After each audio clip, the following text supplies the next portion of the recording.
એકદમ ટેસ્ટી આખું વર્ષ સ્ટોર કરી શકાય એવા આપણે ગુંદાની કાચી સંભારી બનાવી અને આખા વર્ષ માટે રાખવાના છે ફ્રેન્ડ્સ. તો એના માટે બધી ટિપ્સ અને ટ્રિક્સ તમને બતાવીશ, તો વિડીયોને અંત સુધી જોતા રહેજો.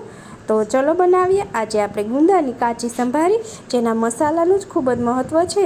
તો એ મસાલો કઈ રીતે બનાવવો તેની બધી ટ્રિક્સ તમને આજે જણાવવાની છું. તો વિડીયોમાં અંત સુધી જોડાયેલા રહેજો ફ્રેન્ડ્સ. અને એકવાર આ બનાવી લેશો ને કાચી સંભારી, તો લોકો ખાતા ધરાશે નહીં, એવી ટેસ્ટી બનશે. અને તમે જ્યારે પણ ચોમાસાના સમયમાં કે આખું વર્ષ જ્યારે પણ તમે ગુંદા ન હોય ત્યારે આ સંભારીને ખાઈ શકો છો ફ્રેન્ડ્સ. તો ચલો બનાવીએ. વેલકમ ટુ માય ચેનલ રસોડાની રંગત.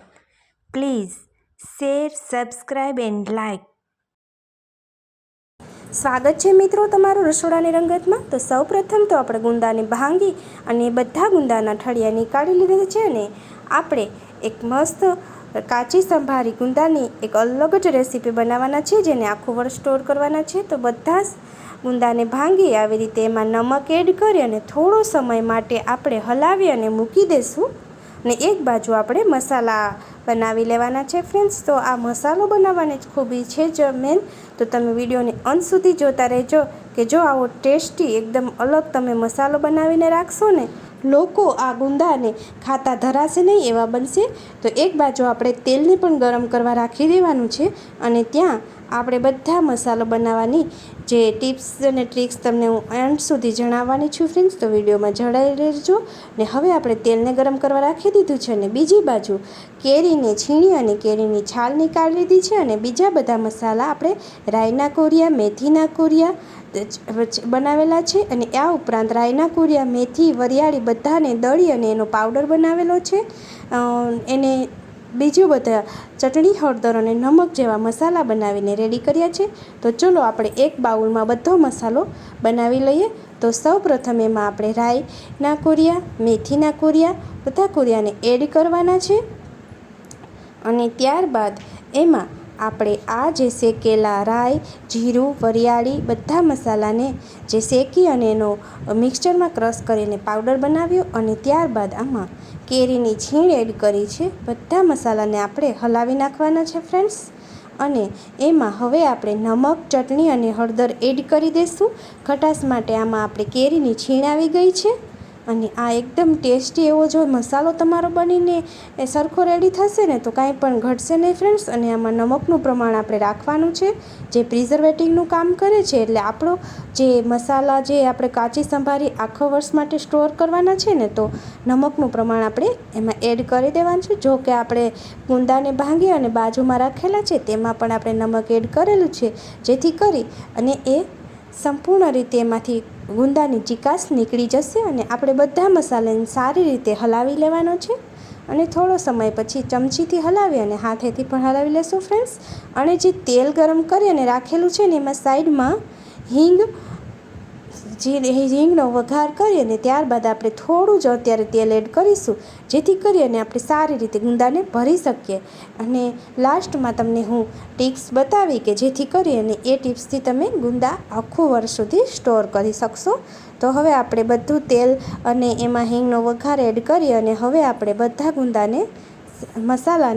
ગુંદાનો જે મસાલો બનાવીએ છીએ એ સારી રીતે હલાવી નાખીએ ફ્રેન્ડ્સ. તો તમે જોઈ શકો છો કે એનો કલર જ એકદમ સરસ આવી ગયો છે. અને એમાંથી થોડું ગળપણ માટે આપણે ખાંડ એડ કરી છે. અને હવે એને આપણે હાથથી સારી રીતે હલાવી લઈશું, મિક્સ કરી લઈએ, જેથી કરીને બધો મસાલો સારી રીતે એડ થઈ જાય. અને આ મસાલાને આપણે બે રીતે ગુંદાને ભરી શકશું ફ્રેન્ડ્સ. જો તમે બંને બાજુથી કટ કરી ગુંદાને અને સારી રીતે તમને ભરવામાં વાર લાગતી હોય તો બે રીતે આપણે આજે બતાવશું.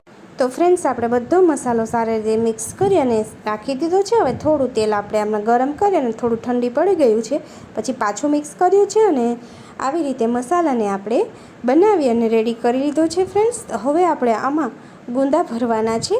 તો આખા ગુંદા હશે એને આપણે ચમચીથી ભરવામાં વાર લાગશે. અને જ્યારે આપણે બે ભાગમાં કટ કરી અને ગુંદા રાખેલા હશે એને આપણે ભરવા એકદમ ઇઝી થશે. તો આપણે મસાલો સાઈડમાં કાઢી અને જે કટ કરેલા ગુંદા છે ને એમાં મસાલો ભેળવી અને સિમ્પલ રીતે એને આપણે માત્ર હલાવશું તો પણ એમાં ગુંદાનો મસાલો એડ થઈ જશે. અને આવી રીતે હાથેથી દબાવી અને આપણે ગુંદાને ભરી લેવાના છે. તો આ ઇઝી ટ્રીક પડે છે, પરંતુ આપણે બંને રીક્સથી થોડા ગુંદાને ભરશું ફ્રેન્ડ્સ. તો આવી રીતે આપણે બધા ગુંદાને ભરી લેશું અને થોડાક આપણે આવી રીતે હલાવશું ને તો પણ એમાં મિક્સ થઈ જશે ગુંદા. ને જ્યારે પણ ગુંદાને થોડો સમય માટે આપણે વહેલા 15 મિનિટ માટે નમકમાં પાણીમાંથી આખું નીકળી ગયું પછી રાખ્યા છે, જેથી કરી અને એની ચીકાશ બધી દૂર થઈ ગઈ છે. તો ફ્રેન્ડ્સ, જો આવી રીતે હલાવી લેવાથી જ બધા ગુંદામાં મસાલો ભરાઈ ગયો છે અને જો ન હોય તો આપણા હાથેથી ભરતો રહેવાનો છે. તો સરસ રીતે બધા ગુંદા ભરાઈ જાય ત્યારબાદ આપણે એને એરટાઇટ કન્ટેનરમાં ભરી લેશું.